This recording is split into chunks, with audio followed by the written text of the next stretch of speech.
Hello, Professor. I'm Maurice. I'm here to perform the patient assessment. So the first thing we do, we have the computer outside the room, so we check for the patient chart. So we check the orders, doctor's orders, all the imaging data.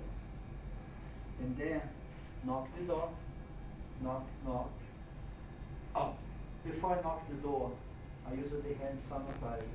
Knock the door, I go to the patient's room and I introduce myself. Hello, my name is Maurice. I'll be your respiratory therapist for today. Can I check your last name and your date of birth? And they tell me, and I check the bracelet. So I explain to the patient what I'm gonna do. I have a doctor's order to do a patient assessment.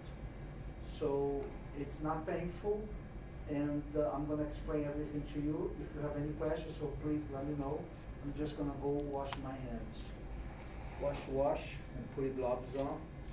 And then I'll come back to the patient. And then before I talk to the patient, I ask for permission. And I gather the consent, and I make sure I check around the patient if there's no tubes, no IV lines that can get in my way.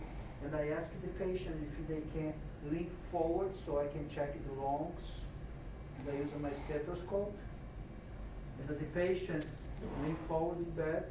And I ask the patient to breathe in and out, in and out, in and out, in and out, in and out. And then I check the chest and the heart, and I ask them to breathe normally.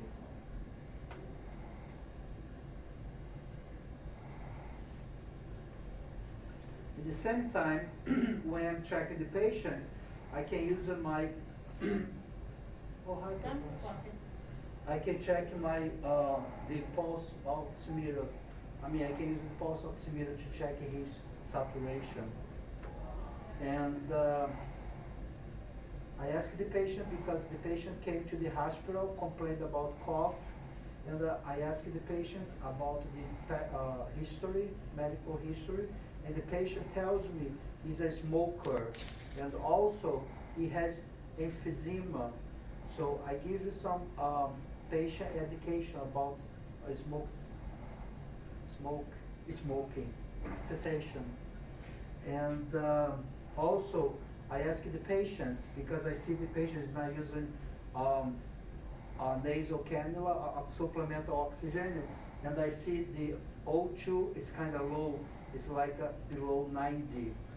So I introduce the nasal cannula to the patient, and also I ask the patient to use the incentive spirometer 10 times at least every hour.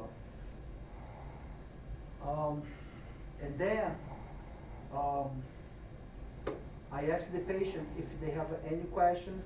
I leave the patient comfortably in bed, and if they not have any questions, I go back to my computer, I do the chart, I thank the patient to let me check on him, I wash my hands, and I leave the room.